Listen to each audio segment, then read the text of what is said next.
There's a lot of questions surrounding Tether, the third largest crypto by market cap. With the collapse of UST, people want to be sure that there is liquid backing, dollar for dollar, behind USDT. Is the world's biggest stablecoin too big to fail? Today, we welcome the Chief Technology Officer of Tether, Paolo Ardoino, to the show to ask these tough questions. We also discuss FTX, audits, and the future of cryptos in general. We're a fairly stable podcast with unstable podcast hosts. Hopefully, our guests can bring some stability to the show on this episode number 655 of the Bad Crypto Podcast. 5, 4, 3, 2, 1, 0, ignition. Who's bad?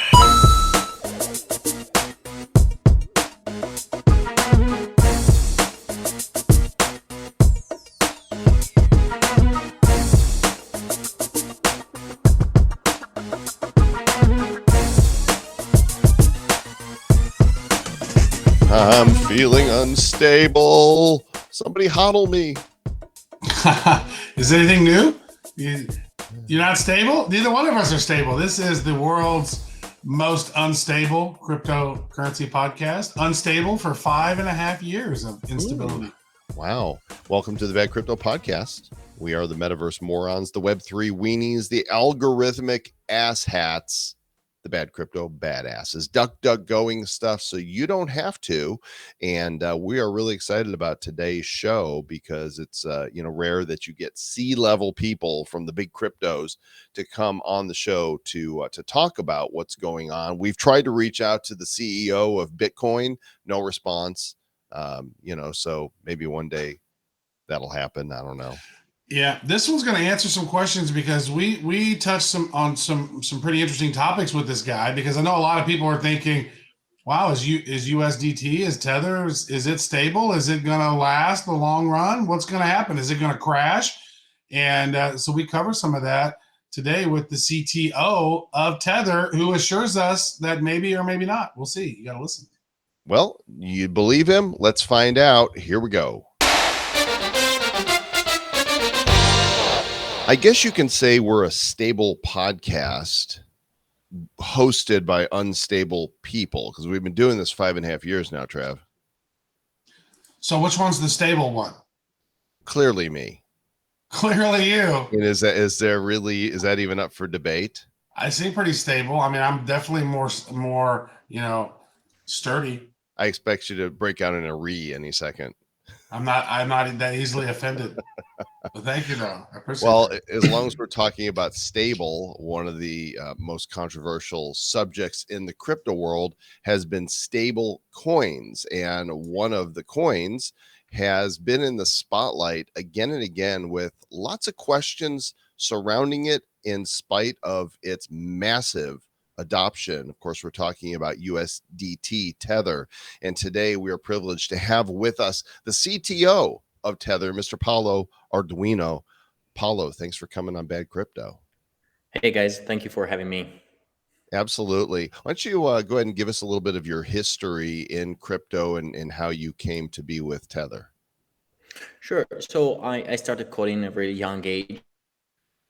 So I started coding since I was 8 years old, and it kept growing in me. The passion, always excited about privacy, cryptography, distributed applications, and parallel computing.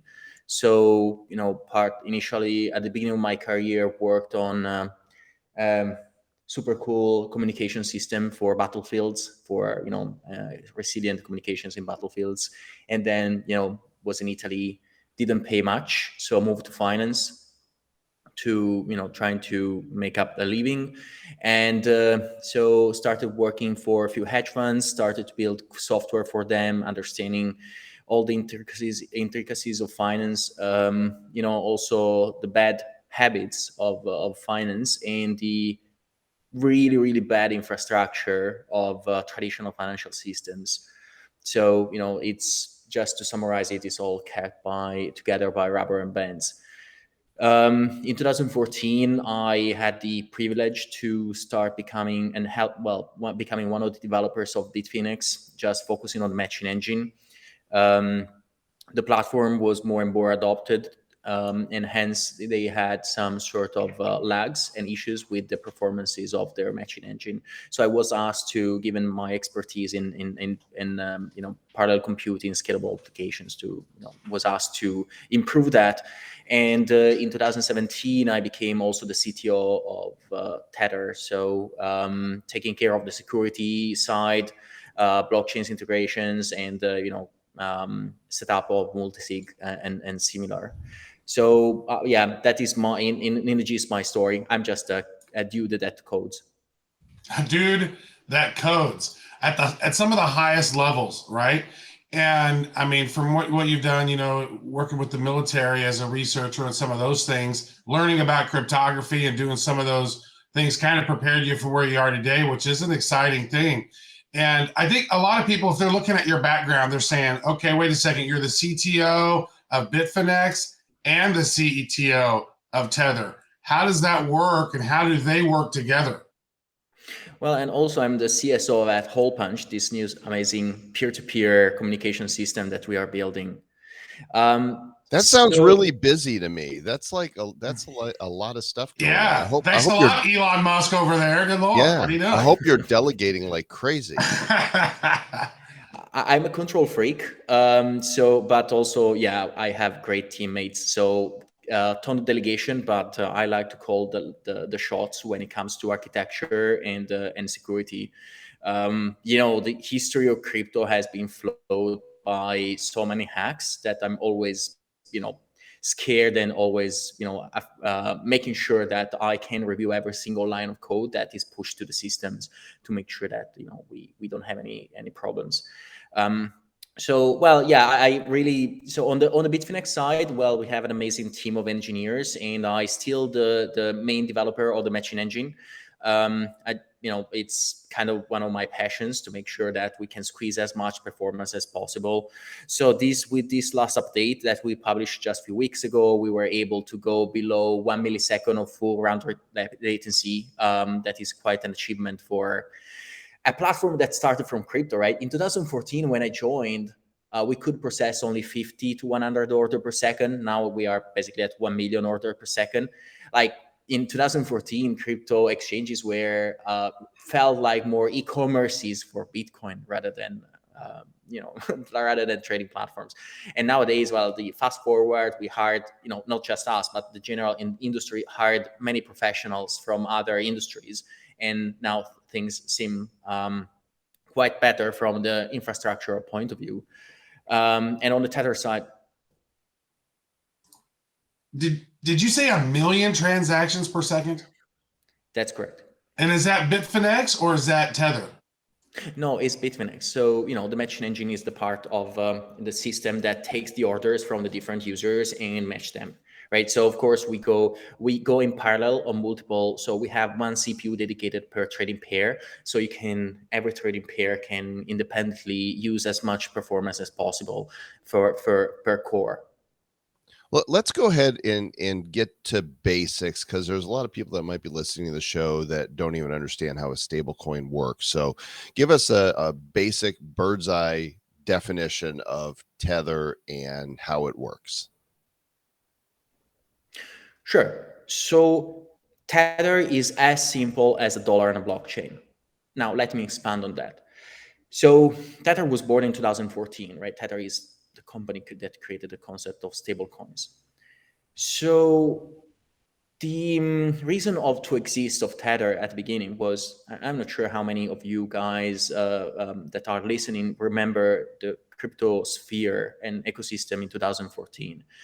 But definitely was challenging, right? So Bitcoin was traded on 4 or 5 top exchanges at that time. There was Bitfinex, Kraken, Bitstamp, Coinbase, and OKCoin. And in order to run an exchange or having a healthy exchange, you need market makers, but also you want to make sure that the price of Bitcoin is pretty much the same across all the exchanges, right? So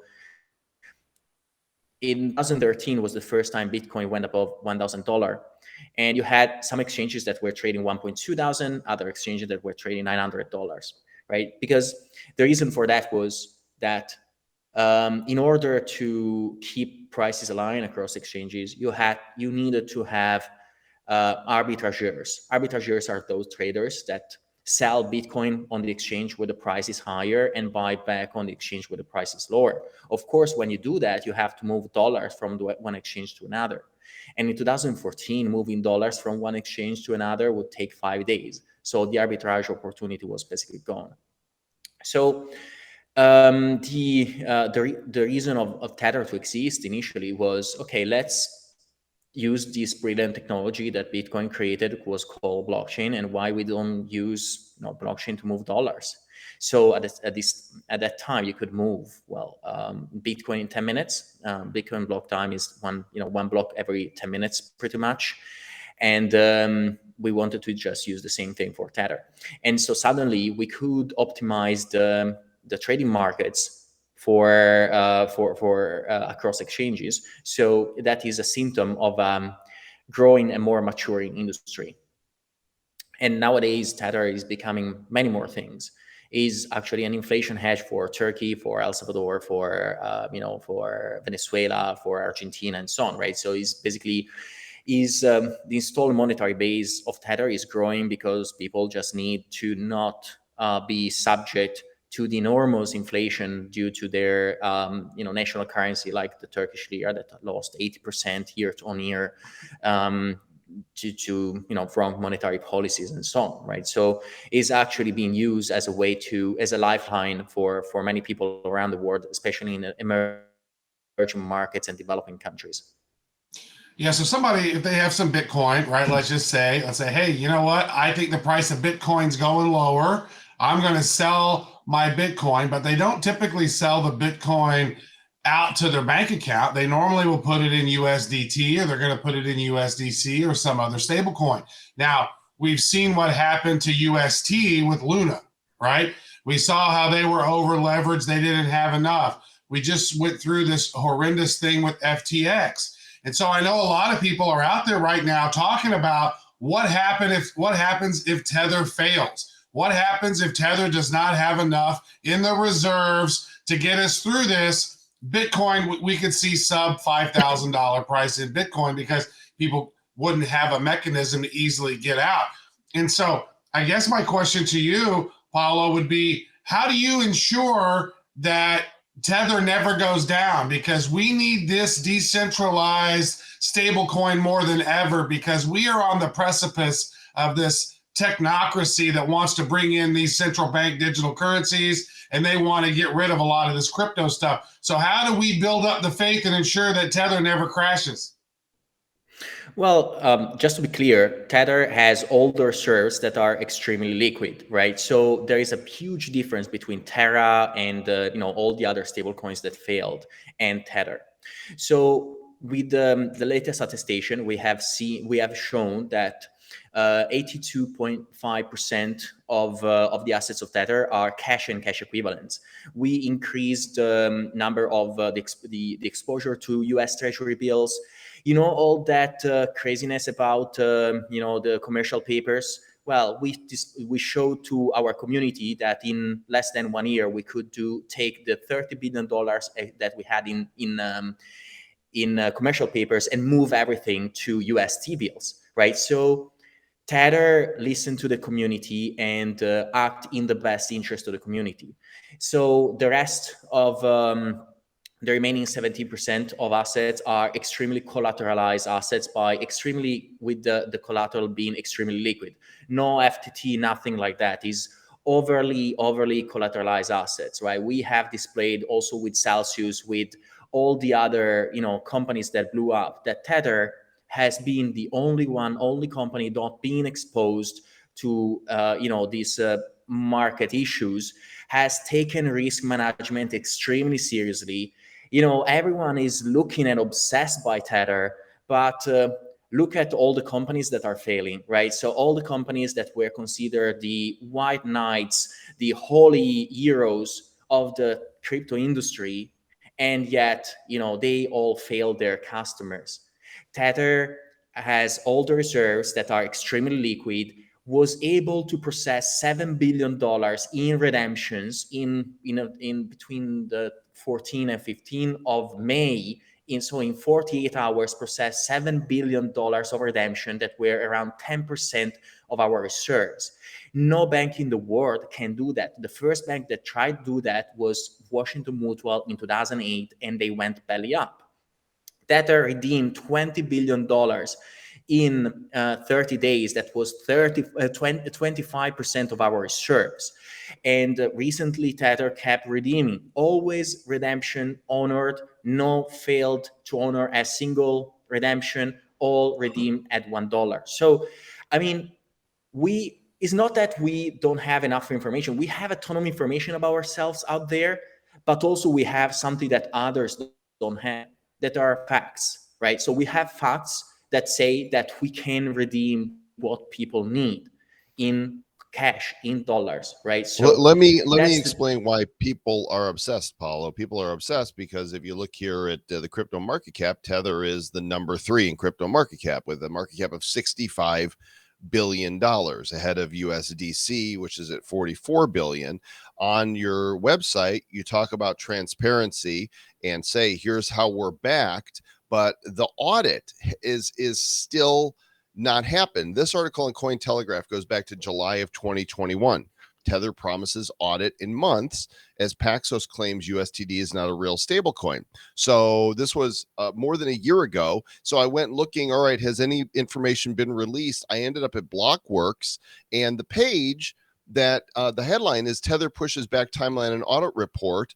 I get a 404. It's gone from the website. So I had to go to archive.org to find the actual article that was captured but is no longer there, where you said that you promise a full review of its books and the timeline is being pushed back. Of course, you're the guy they go to for this, in which you said it was likely months away still. So the question is why is this taking so long to get an audit?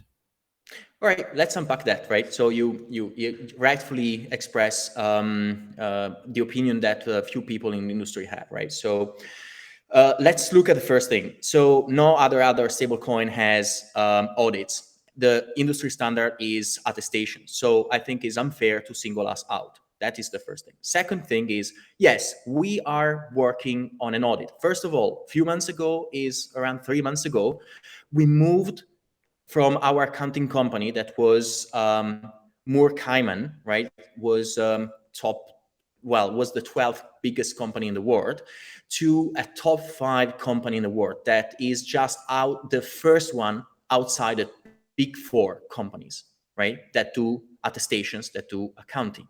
So we actually have the company that does accounting, that does attestations, that is the most reputable among the others stablecoins. So also we are working. So before we go there, let me explain you why doing an audit with also a big 4 is so difficult. Because we have contacted them and we try to work with a few of them of the big 4. And the issue is that without having clear regulations on stable coins, they don't want to take the risk. For them, it's a reputational risk, right? So how you can fully audit something that you don't know exactly how you should audit, right? Because if there is no regulator, big regulators, of course, that tells you which type of reserves are allowed, how many reserves, what is the type of backend that is allowed, what is the processes that you should allow, and so on. That takes enormous risk on the shoulders of the big 4. So they have too much to lose. I think it's unfair, but it is what it is. We got this exact answer. Now, we believe that with BDO, and there are right now other companies interested in proceeding with the audit. So it's not that we didn't try. We are ready and we're working towards it. We changed our accounting company just to prove that we can raise the bar, and that remains our top priority. So again, it's not something that only This is not just our issue, it's an issue of the industry. And definitely FTX didn't help, right? So the more you make a step forward, the more people are scared, because FTX said, well, we have this, FTX claimed to have a gap audit.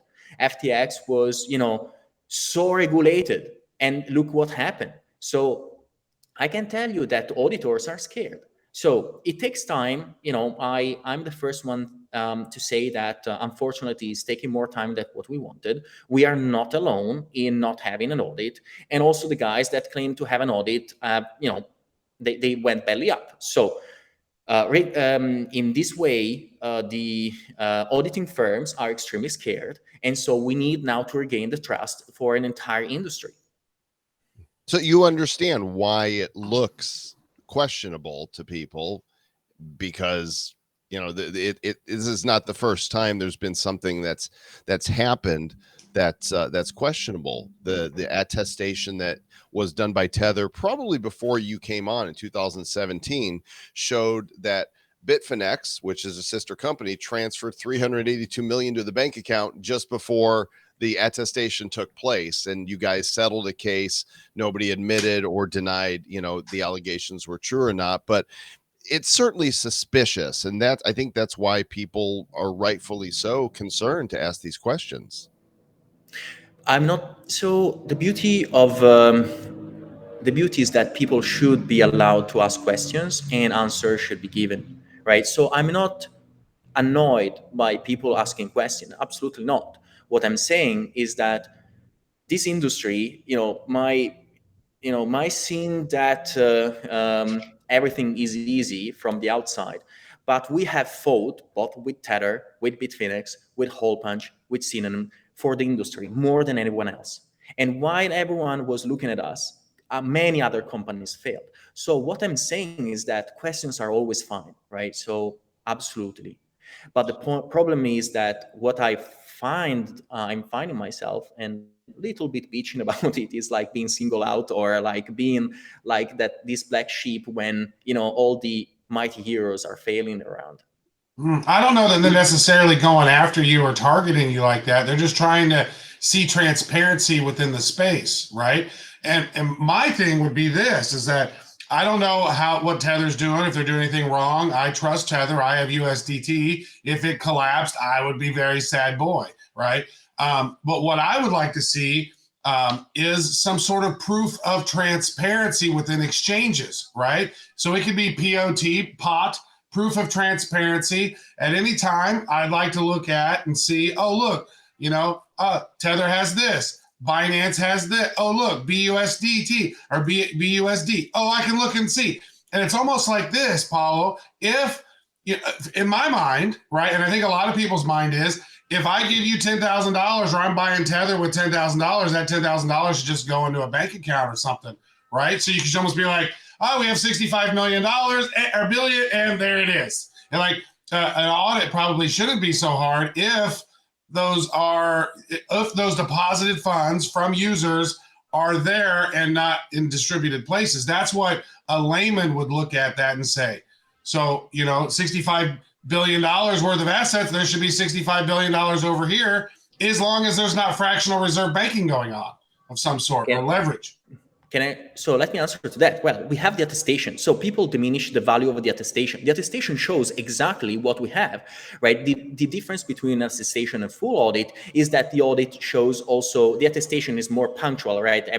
We are doing every 3 months. We are trying to make it, and we are improving our processes to make it faster so that we can release it monthly, right? So we started from 3 months, and it was taking 45 to 50 days to do the attestation and to collect all the information and provide the information to the auditors and do the attestation. Now we are going below the 30 days so that we can release it monthly. So it's not that we don't have anything. We have exactly what the other stablecoins have. And also, if you look at the length and the details of our attestation, is far higher than the others. Also, we did the very same thing with Bitfinex. With Bitfinex, we released the proof of reserve. So we displayed and we provided all the hot and cold wallet addresses of Bitfinex.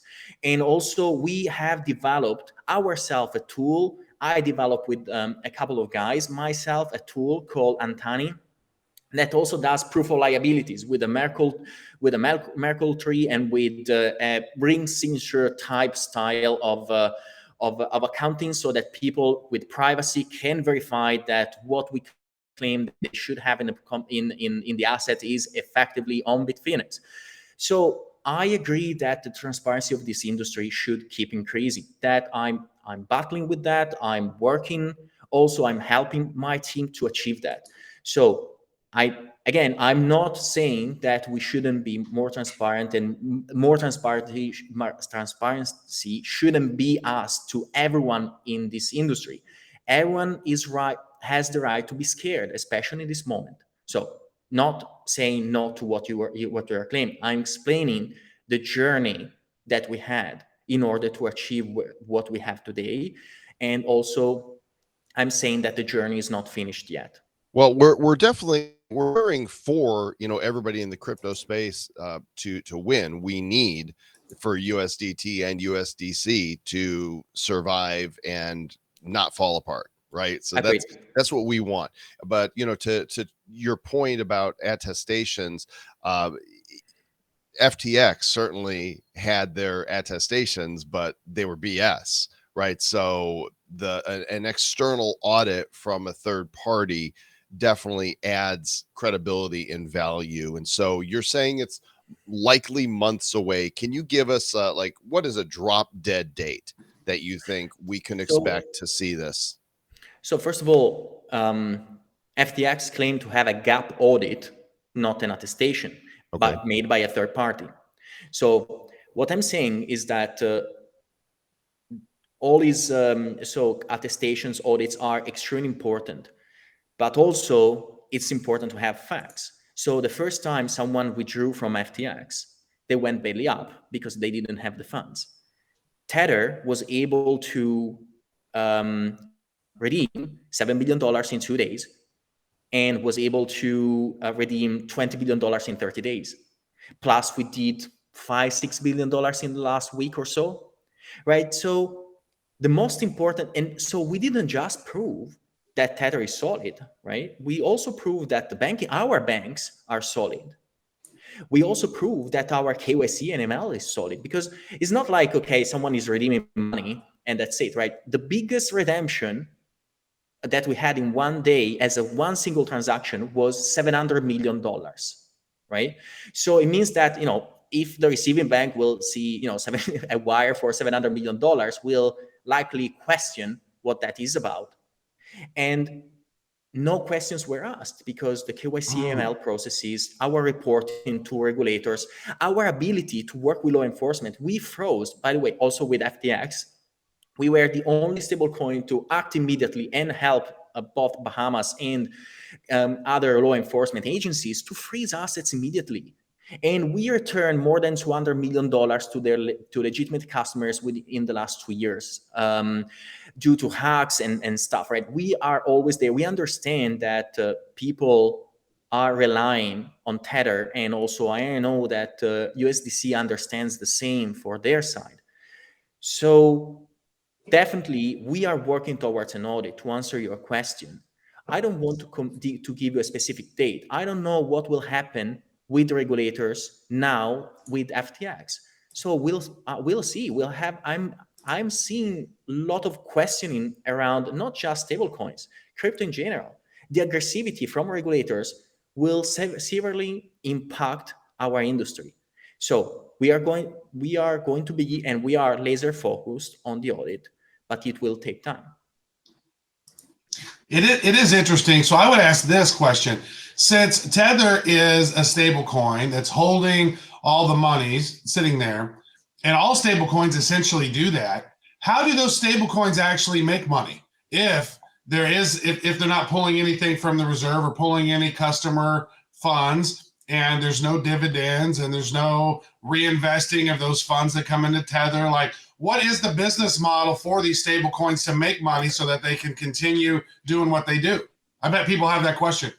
That's a great question. So in general, stable coins have, well, asset-backed stablecoins like Tether and Circle and the others. So I'm not talking about Terra and the decentralized stablecoins, right? So let's focus on the biggest asset or the biggest category of stablecoins that I represent.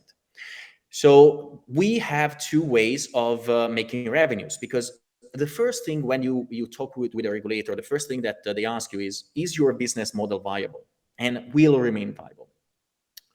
So the first way for us to make revenues that is unique to Tether is issuances and redemption fees. We have 10 basis points issuance and redemption fee. That is really important because when interest rates are low, you need to maintain a viable business model. In this moment, interest rates on T-bills are really high, approaching almost 4% on low maturity like 3 to 6 months.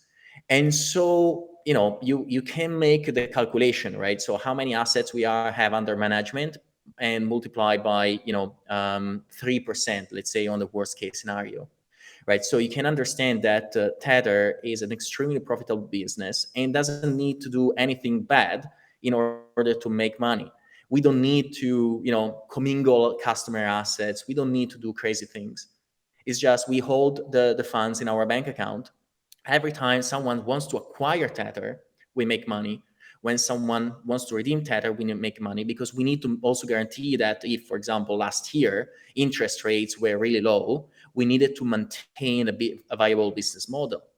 But you can see that if issuing $85 billion of Tether, that was our peak, made $85 million in revenues, right? And so then when people redeem, you make money and so on. So it's important. That is the first part. And then again, now the biggest the biggest returns are on the interest rates, because they are the ones that are providing since the Fed increased interest rates, now they are the most prominent part in terms of earnings.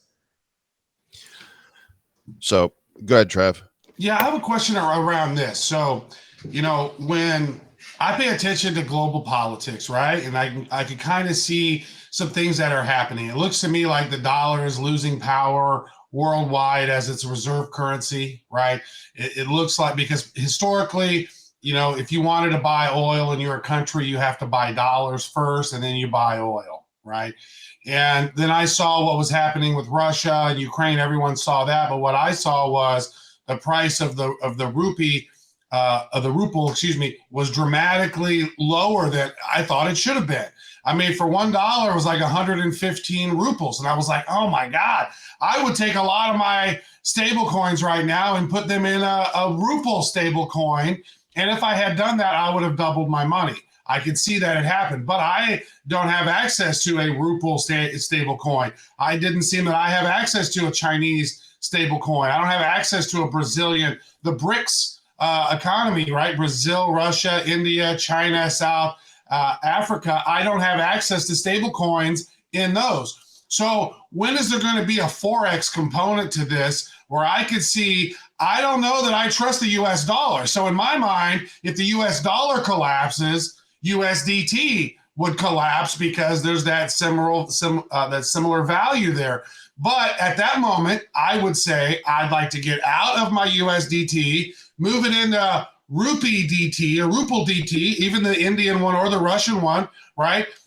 Is that coming? Is that something we're going to be able to do? And why is it that we're not able to use stable coins in other currencies effectively yet? So this is a great question. First of all, let me tell you that we, in fact, have different flavors of Tether. So we have Tether Euro, we have Tether Chinese Yuan offshore, and we have Tether Mexican pesos, and we have Tether Gold. Actually, the reality of things is that no one cares about the euro, just really openly. No one cares about the others. So the point is that yes, the BRICS are more and more powerful, but at least given our experience, especially in emerging markets, everyone wants the dollar, right? So they don't care about anything else. They want the dollar. Which is so weird to me. It's so weird that people don't care about it in the crypto space, knowing that the Federal Reserve Bank has never been audited, and knowing that we could potentially be teetering on this global economy craziness right now, because we've seen that there's a global margin call in the world. That's crazy. We saw that the Bank of England was almost bankrupt. There's some crazy shit going down, and it's almost like, what is the best hedge bet for your crypto if the dollar's not the best bet? Why would you tie them all up in stable coins tied to the dollar? That's my question. But if you're saying most people don't give a shit about that, then that tells me most people aren't paying attention. I agree. Well, actually, the only one that is working is Tether Gold. So the gold one is well understood, and there is this sort of fight in the crypto world between gold bugs and Bitcoiners, right? So, but my point, and at least what I'm seeing, is that gold is not in competition with Bitcoin. Bitcoin is a better version of gold, but actually gold is in competition with the dollar and with the other national fiat currencies. Mm-hmm. So that is the thing that actually is working more. So we are around $500 million of market cap with Tether Gold, that is fully backed by What is that? USGT? What's the symbol? XAUT. XAUT. AUT. Okay, nice. Yes, All right. exactly. And so basically, Dude, we've been talking about this one for a long time too, Joel. Like, Yeah. wow, okay, we're tied to dollars. That's great, but I really wouldn't mind being tied to gold. This is not a bad idea. Yeah, this is actually the next question I had for you. So excellent transition that just happened accidentally. So we're looking for audits on USDT. Where's the gold? So the gold is actually in Switzerland. So the gold is purely physical. So we don't hold any gold notes or or futures. Is fully in Switzerland. So is reviewed by how is called? I don't recall the English term. Sorry. Yeah, them. Yeah. It's held Right. by them. Yeah. Well, and basically, it's all gold bars. Around 400 ounces of pure Troy fine gold. And the beauty of it is that you can actually redeem for full gold bars. So, of course, being 400 ounces, you have to redeem for the entire bar. We are not going to sue to start cutting the bar. We plan to start using smaller bars for allowing smaller redemptions, and we deliver the gold bar anywhere in Switzerland. Of course, for international shipping is going to be crazy. So we can ship only in Switzerland, and so you can come get your gold bar and go away and ship it compliant to the rules of your own country. But you can't take it with you, because if you enter that country, they say, "Hey, do you have $10,000 more value?" Like, "Oh no, I just got this.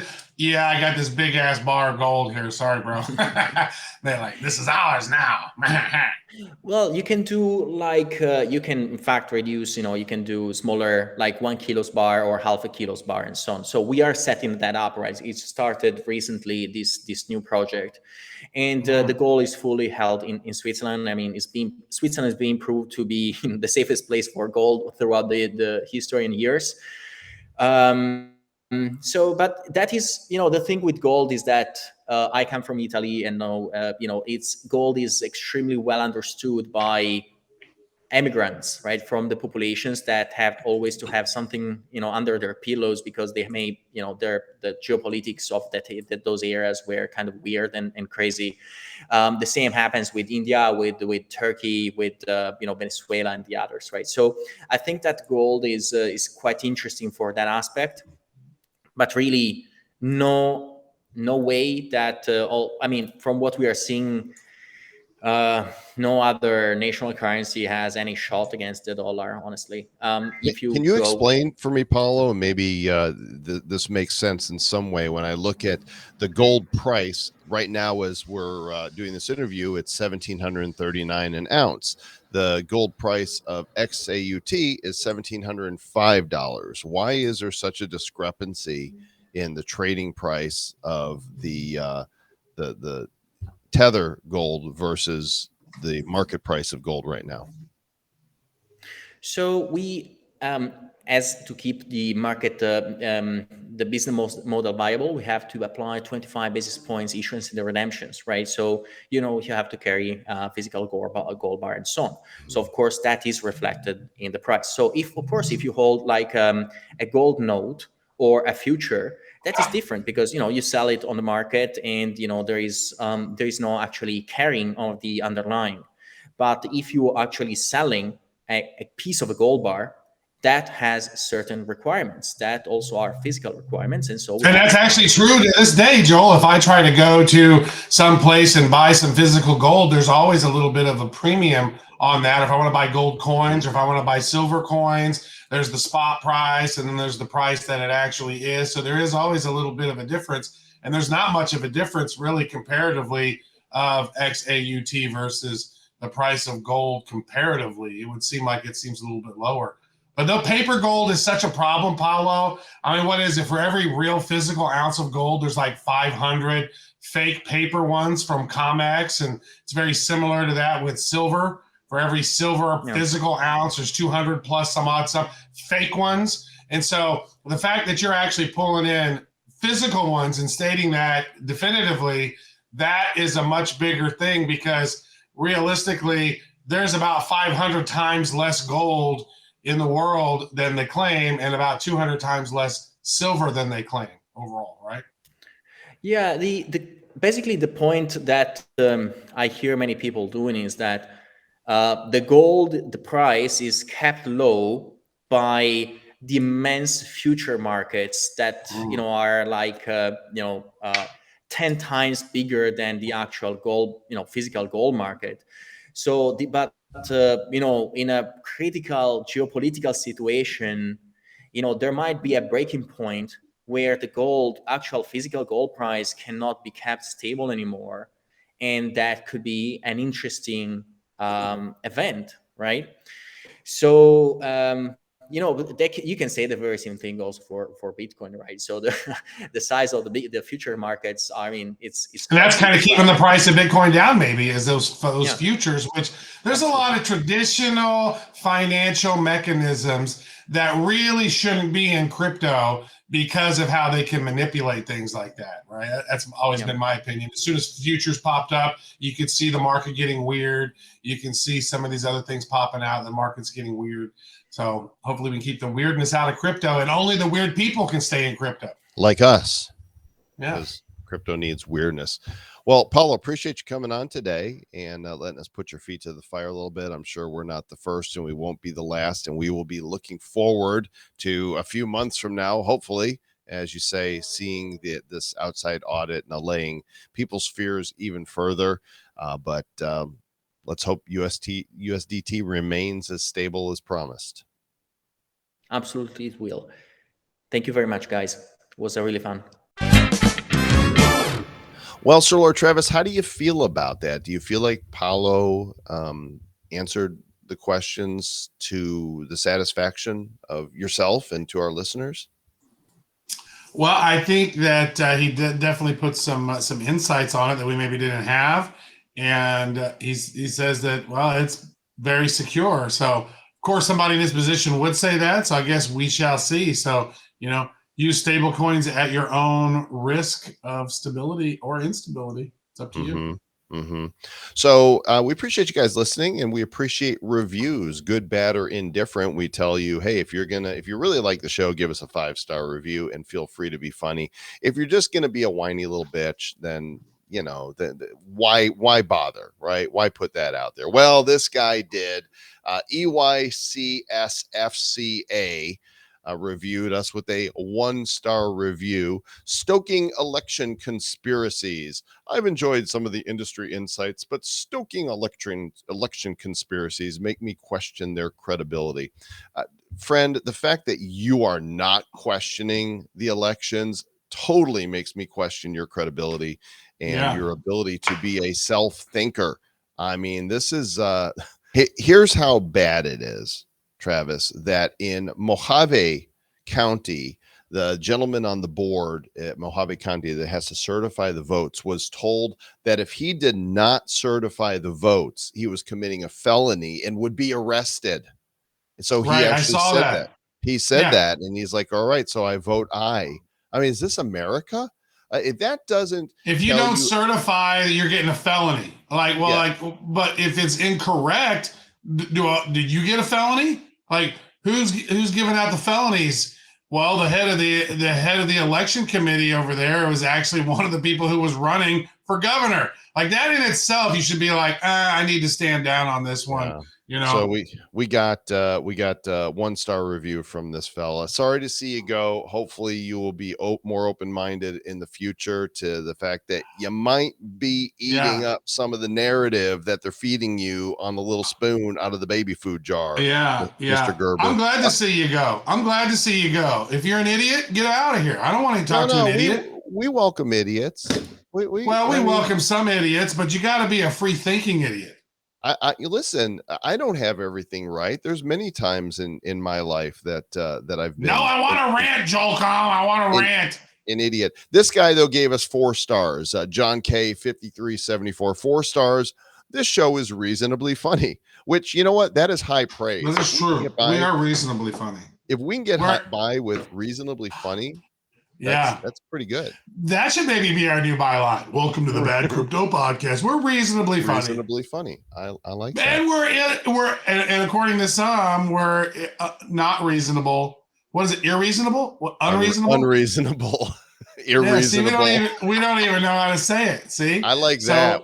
We're non-reasonable when it comes to things that you don't like. We're unreasonable. No, we're but irreasonable. We're very reason.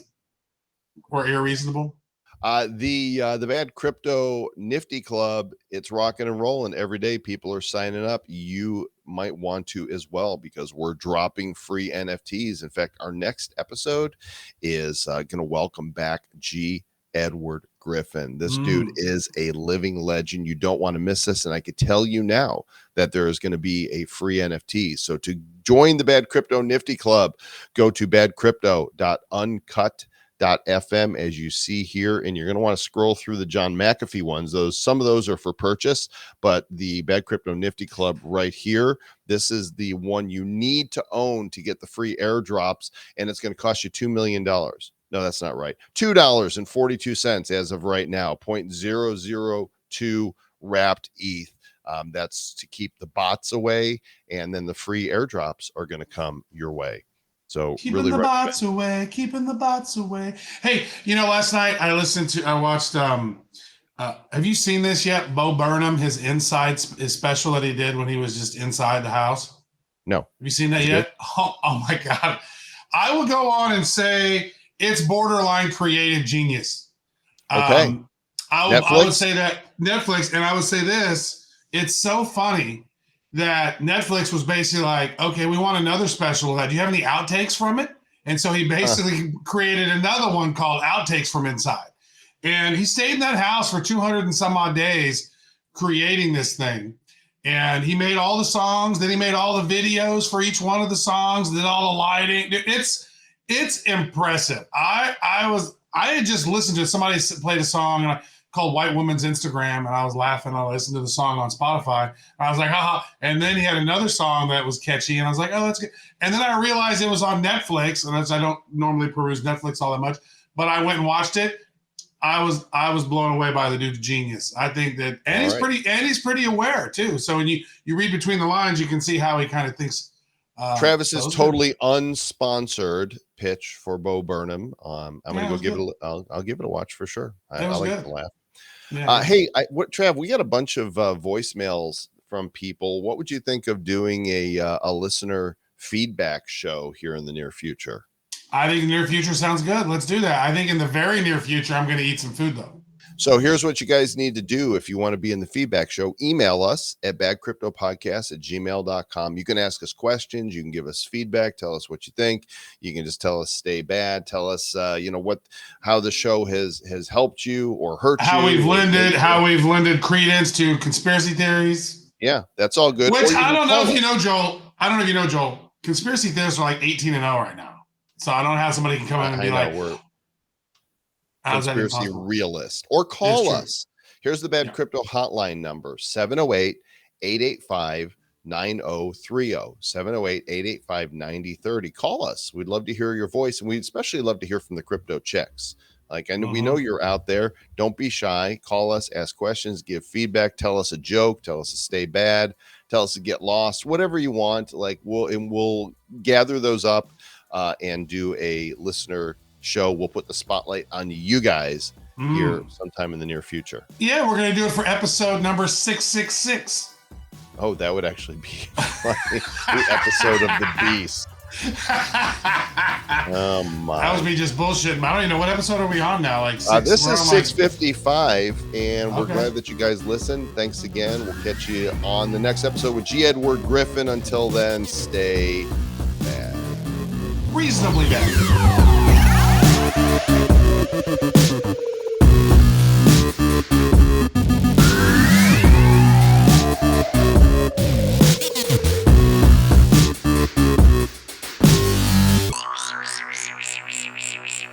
Who's bad? The Bad Crypto Podcast is a production of Bad Crypto LLC. The content of the show, the videos, and the website is provided for educational, informational, and entertainment purposes only. It's not intended to be and does not constitute financial, investment, or trading advice of any kind. You shouldn't make any decisions as to finances, investing, trading, or anything else based on this information without undertaking independent due diligence and consultation with a professional financial advisor. Please understand that the trading of Bitcoins and alternative cryptocurrencies have potential risks involved. Anyone wishing to invest in any of the currencies or tokens mentioned on this podcast should first seek their own independent professional financial advisor.